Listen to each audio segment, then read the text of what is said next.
Café Country, a sua dose de triatlon. Pega o seu café e vem com a gente. Fala galera, época do ano que todo mundo tá de férias, todo mundo de folga e a gente também tirou uns diazinhos sem gravar. Então, para não deixar vocês sem um episódio, que a gente já tá tão acostumado toda quinta-feira, a gente pegou alguns pontos de alguns programas que a gente mais gostou e vai deixar aqui esses melhores momentos aí para vocês ouvirem. Então, eu selecionei 3 episódios aqui que eu gostei muito de fazer, que foi o do Greg Bennett, o do Babbitt e o do Mark Allen, e eu vou separar alguns pontos aqui que a gente vai ouvir de novo. Então eu separei no episódio do Greg Bennett 3 perguntas que a gente fez para ele, né? A primeira foi por que há tantos bons atletas na Austrália, triatletas, né? Porque se tem algum tipo de apoio público lá para isso. E quais são os bons momentos do triatlon? O que ele mais gosta do esporte, né? O que trouxe para ele? Triathlon is huge in Australia. You got a lot of great triathletes coming from them, like yourself and Greg Welch, Michael Jones, Tian Welch, Craig Alexander, Chris McCormack, Amos Snowsill. So why is that? Just to list some. Yeah, just to list some. I know. It's an incredible group. You know, Peter Robinson, Miles Stewart added to that list. Even before that group, you know, Tim Bentley, Greg Stewart, just so many phenomenal. Stephen Foster led the way. Brad Bevan, one of the all-time greats. I think a lot of it was... Firstly, we had access to racing. There was a lot of races. Like I said, all the surf clubs put on races, all the local towns put on races. There was plenty of racing for us to do. And obviously, a bit like Brazil, we're very much an outside community. So it was, you know, we're out and about. I think adding on the professional side of things, it was very acceptable to be a professional athlete, even when you were 16, 17, 18. And that was what you wanted to go do. It wasn't, you know, you're going to do what, you know, which I've found in the US, a lot of people say, you can be a professional triathlete and make money or whatever. In Australia, people didn't ask that question. It was like, oh, you're doing triathlon professional. Oh, good on you. That's great. And then I think we had a culture of there was a lot of grit in that 80s and 90s group that came out. And what I mean by that, there was a real sheer determination to try and do something great. And maybe it's an island fever type thing. You know, you want to get off the island and prove yourself to the rest of the world or whatever it was. But, you know, I think adding that to the fact that we got to race each other every weekend and that kept lifting the bar. You know, every time I raced as a 20-year-old, 21, 22, I was racing a world champion every time I raced. You know, whether that be Greg Welch or Miles Stewart or Brad Bevan, who'd won the World Series so many times. Every single time I raced, I got to race the best in the world. And so I was never... Yeah, I always knew the place. I didn't win anything. I never beat them, but I knew the level. I knew the standard. And I think that helped myself, Chris McCormack, Craig Alexander, you know, Craig Walton, a whole heap of us. We really improved because of that generation. But I think the fact that we had access to a lot of racing was key. Is there any type of like public investment in triathlon, or is it just the clubs like you're saying? Oh, no, now there's, you know, a lot of that changed once triathlon got into the Olympics. You know, the federations started getting more backing from, you know, the national sporting bodies. And that's not always a good thing. I think it's, you know, I think we often see the best perform when their back is against the wall. You know, if you have to pay the rent or you have to find some money to be able to pay the bills, it's that desperation that can often get the very, very best out of ourselves. And I think sometimes the federations can be very helpful, but they can also be hurtful if you make it too comfortable. You know, this sport is not meant to be a comfortable.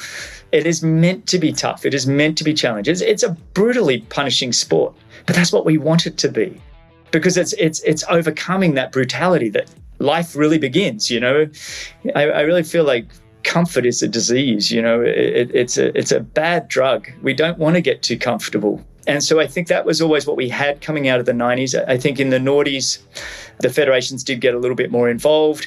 Yes, there was a little bit more funding for the athletes. But like I said, I don't know if that's fantastic or not. It's still, you know, there's good to come out of it. I shouldn't just put the federations down because there is a lot of good that comes out of it. But I don't know. Maybe I'm a bit old school in the way I think. This sport is hard. And if you come in with a big ego or no humility, this sport is going to knock you about. And you're going to learn humility pretty quick. And I think that's what unites us all. You know, we all have good days and we all have bad days. But either way, we have a day of triathlon and a day of suffering together. And that's what makes it special. I really think it's the suffering that makes it special. I don't think the easy days are special at all. I think it's I don't know about you guys, but my favorite experience in the world is crossing the line, win, lose or draw, doesn't matter, and sitting around and having lunch or a beer with everybody and just talking about their experience in that day. And everybody's talking, everybody's going, even though we're all exhausted, everybody's sitting there with a burger in hand and a beer, and we're just sharing, oh, what do you think about that first swim turnaround? Oh, it was brutal, wasn't it? Oh, what about, that corner or that hill? Oh, man, was that so hot on the run? Oh, man, I had to walk through the aid station. It gives me goosebumps. I love that stuff. That's what it's about. It's about getting beaten up and the suffering and the heat and I think that's where you make the strongest friendships. I've talked about what I want to do on my show is go have a day. Excuses. All you have to raise are excuses. The excuses. Yes. Well, you do get those too. What I could have done better. But that's what keeps coming you back, right? Because you never have the perfect race. What ifs? What ifs? I know.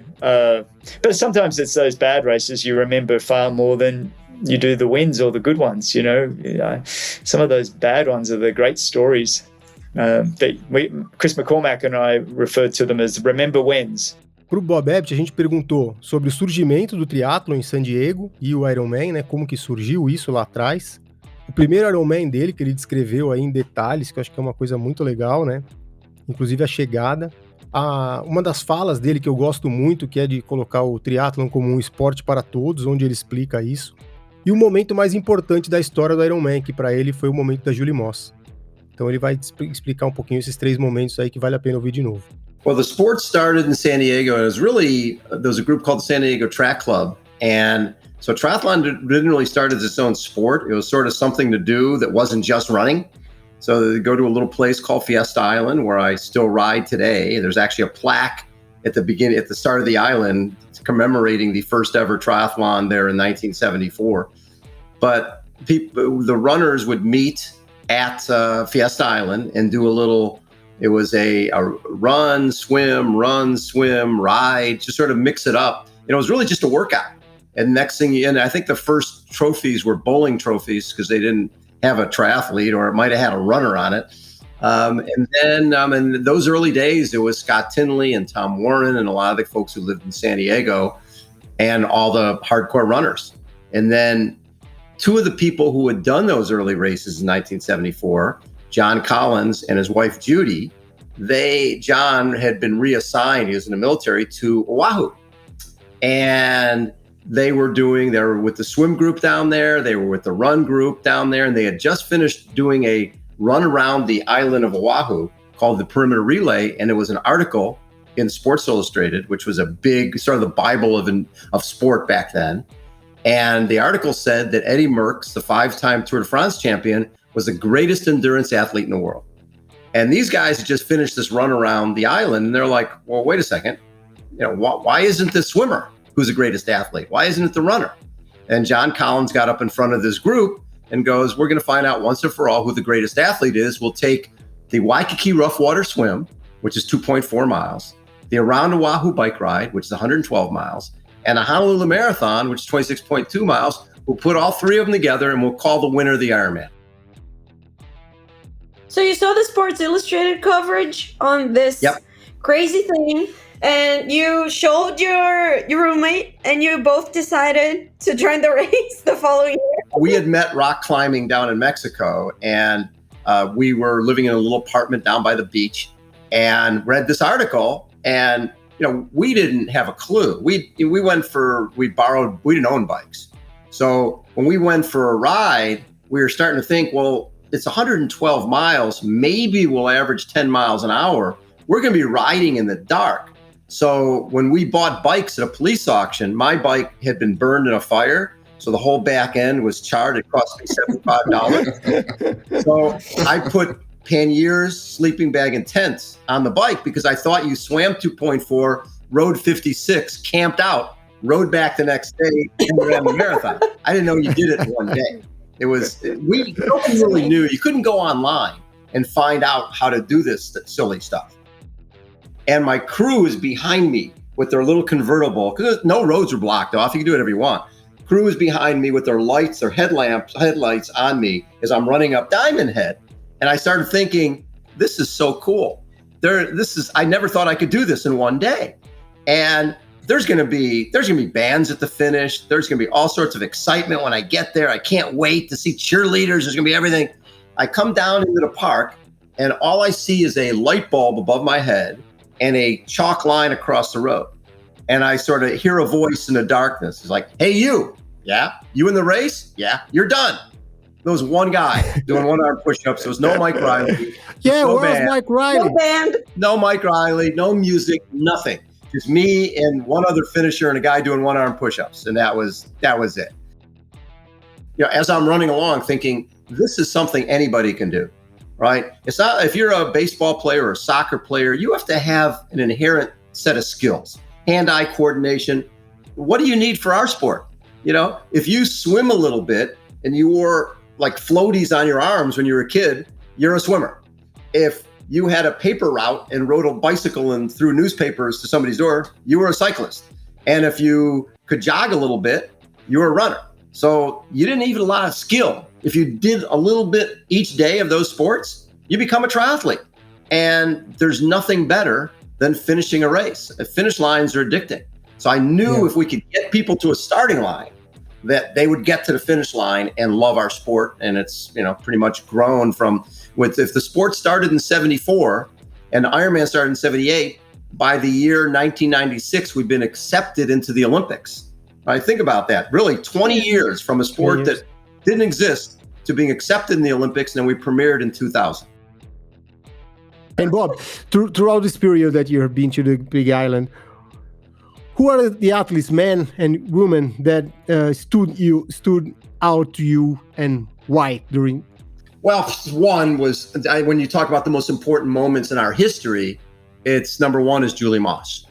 And what she did in 1982 is, what people don't realize is you look at the media side of Ironman, right?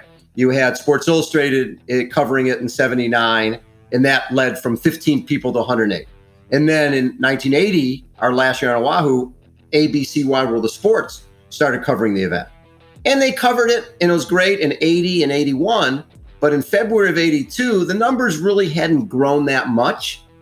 Well, in February 82, and think about it, people at home sitting in wherever they're sitting, Pittsburgh or Minneapolis, when you see a Dave Scott winning the race or a John Howard, 3-time Olympian, you really can't relate to them. They're sort of uber athletes. Dave Scott needed to cool down after doing a 140.6 mile race. Nobody can relate to that. But so now in 1982, you have a woman who is basically doing what I call original reality TV. She is wearing a trucker hat. She's taking the lead early in the run. She's got a borrowed bra, and she borrowed a bra from one of the volunteers because hers broke. There was no sports bras back then. She borrowed a bra. She's running along, and she's leading the race, and you're watching her come apart at the seams. You're watching her come onto Elite E Drive. You see her collapse. You see her get up. You see her walk. And now people are watching going, this could be my daughter. This could be my sister. This redheaded 22-year-old with freckles could have been one of your relatives. So now it's not some uber athlete. This is a woman who is struggling. And everybody watching at home was like, stay down, or don't try to run, walk a little bit. And then when she got past, right, she gets past with 50 feet to go. And Kathleen McCartney, who caught her, didn't even know she passed her. You're not used to looking down to see somebody you're about to pass. So Kathleen comes across the line, and she's jumping up and down when they tell her she won. The camera zooms back, and you see Julie on all fours, crawling. And you see her collapse on the finish line with a smile on her face, her arm across the finish line. They put a lei around her neck, put her on her stretcher, and carry her off. And then Wide World of Sports went to cliff diving. They left that when Julie was being taken away. So people watching at home had no idea what happened to her. So back then we had these things called phone lines, the phone lines at ABC World of Sports lit up to the point where they had to fly Julie and Kathleen to New York the following weekend to be on ABC World of Sports with Jim McKay, who was like the main commentator back then, to assure the American public that this sport doesn't kill people.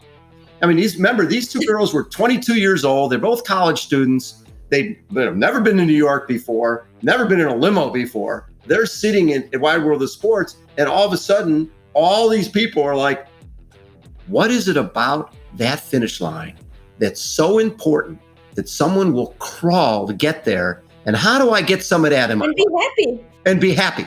And With be a smile on her face. And do it again. E aí o episódio com o Mark Allen, né? Que foi um episódio muito marcante aí pra gente, que é um cara que todo mundo tem aí como um dos caras mais importantes do nosso esporte. E foi como ele tomou conhecimento do Ironman, né? Qual foi a primeira impressão que ele teve do esporte. O papo que ele teve com o Dave Scott no primeiro Ironman, a primeira vez que eles se encontraram numa prova de Ironman. Né, as estratégias mentais que ele desenvolveu depois de tantas vezes batendo na trave ou não conseguindo terminar a prova lá no Havaí. E uma pergunta que eu fiz que eu acho que é interessante, se o Iron War, uma prova como o Iron War, seria possível nos dias de hoje, com todas as ferramentas e tecnologias que a gente tem. So anyway, I turned on the sports channel and here's this thing called the Ironman. And I'm thinking, what is an Ironman? And the announcer said the distances of the swim, the bike, the run, in our measurements, 2.4 mile swim, 112 mile bike ride, and then a marathon. And I thought, how many days does it take these people to do that crazy event? I thought it was like, 3 or 4 days, right? And he goes, no, they started For sure. Bob Babbitt, when you talked to Bob Babbitt, he said the same. Yeah, it's like I was used to going 100 and 200 backstroke, 200 yards, 200 meters, boom, that was long distance for me. And so anyway, I watched that program and I just saw these what looked like very ordinary, normal-looking people crossing that extraordinary finish line. And a few weeks later, I thought, I have to go there and see if I can just be one of those finishers. There were a lot of athletes in the race that were good. Clearly, the guy to beat that year was Dave Scott. He had won the race once, and he was hoping to win his second title that October in 1982. And the wild thing, though, is that when I came out of the swim, I was in second place. And the guy that was leading just in front of me was Dave Scott. And I came out of the water and somebody said, you're in second place. And I'm like, there's no way I'm in second place. I'm a terrible swimmer. You must have miscounted, at least third or fourth. There's no way I'm in second. And I looked and there was nobody ahead of us. And I'm like, oh my God. And I didn't know who was right in front of me. And so I kind of ran up real quick to see who it was. And I saw that it was Dave Scott. And I was like, oh my God, I'm with the best guy in the sport. Back then he was the best guy at Ironman distance racing. And we headed out for the bike ride. And halfway through the bike ride, we had put about 5 minutes on the next competitors. I was still with him at the turn halfway through at Javi.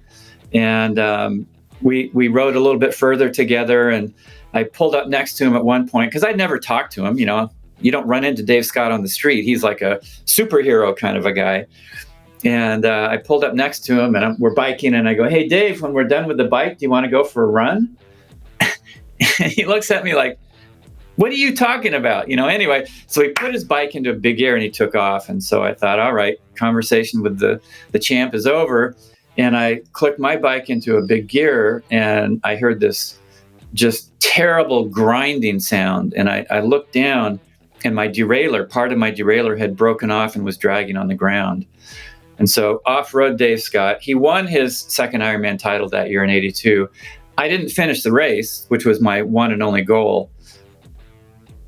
And tell us a little bit more about how you tackle the mental game and your race preparation, and what tips do you give to athletes that are going through similar problems? Every athlete goes into a competition kind of with their plan of how they want to do the race.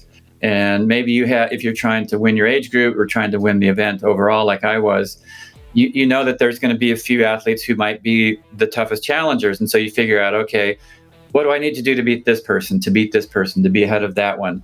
And you can have your strategies, but in a long race like the Ironman in Hawaii especially, the day might unfold very differently than you plan. And none of your strategies are going to be the one that are going to get you across the line in first place. And that if that is the realization of how the day is going, you have to come up with a different strategy in the race, on the spot, when you see somebody else pulling away and you're not feeling good. And some athletes, including me, can get stuck in that moment of going, I can't do it. They're so strong. I'm not strong enough. My legs are killing me. I'm hot. I'm running out of energy. I didn't train right. All that negative mental talk. And so there were a couple things that I needed to change about that to go from almost winning Kona to actually winning in Kona. One of them was to be willing to just deal with something that was completely unexpected that I hadn't planned on. And when I was ready to do that, then when something came up that was like completely unexpected, I was like, okay, there it is. There's the first one. And there's probably going to be a few more that are going to be like that. How do I get past this situation? How do I make it through this moment? How do I get back into my rhythm and have my best race? And that was very hard because when the race isn't going the way you plan, sometimes it's easy to just kind of give up or to get completely freaked out. And then you're completely stressed out.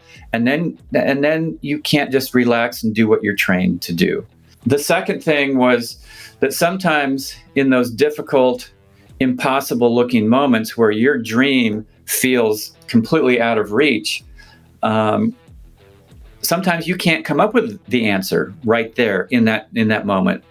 It might take you 10 more minutes or another hour or another 2 hours of racing before you actually come up with the answer of, okay, this is how I can turn this race around. And so what do you do in that long stretch of time? You can be sitting there freaking out, have all that mental chatter going on. I mean, you've probably experienced this if you've done any races. It's like everything's fine and wonderful and you're happy, and all of a sudden something happens and you're like, yeah, I don't like this. I want to quit. Almost every time.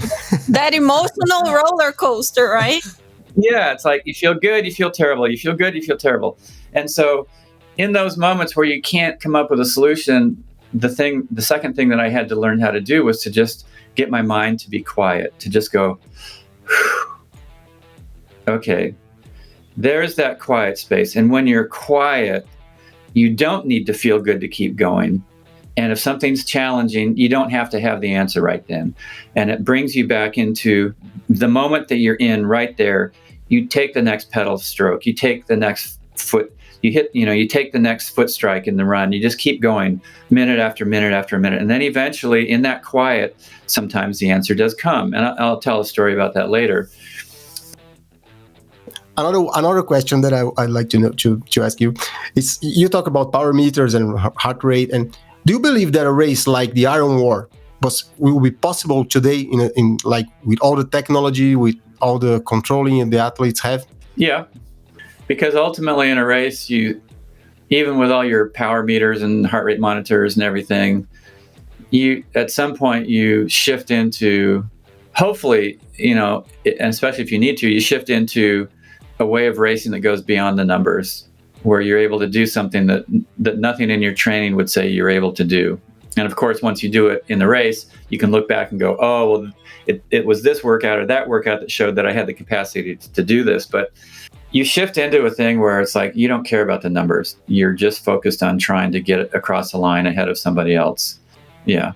It makes it harder, I think, because when we trained, we didn't have as many things to monitor what was going on inside. So we had to develop, I think, a more intuitive sense about our bodies and how we could pull more out.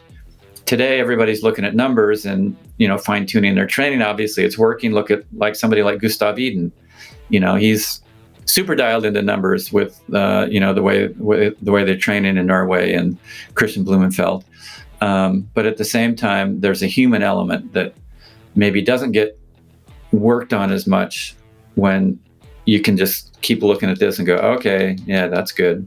Pô, espero que vocês tenham gostado desses episódios aí que eu selecionei, que a gente selecionou aqui para vocês. Agradecer aí a audiência de todo mundo que ouviu, que curtiu, que comentou o podcast esse ano e espero que o ano que vem a gente tenha episódios tão legais como todos esses que a gente teve esse ano. Valeu, galera! Café com Tri, a sua dose de triatlon. Pega o seu café e vem com a gente.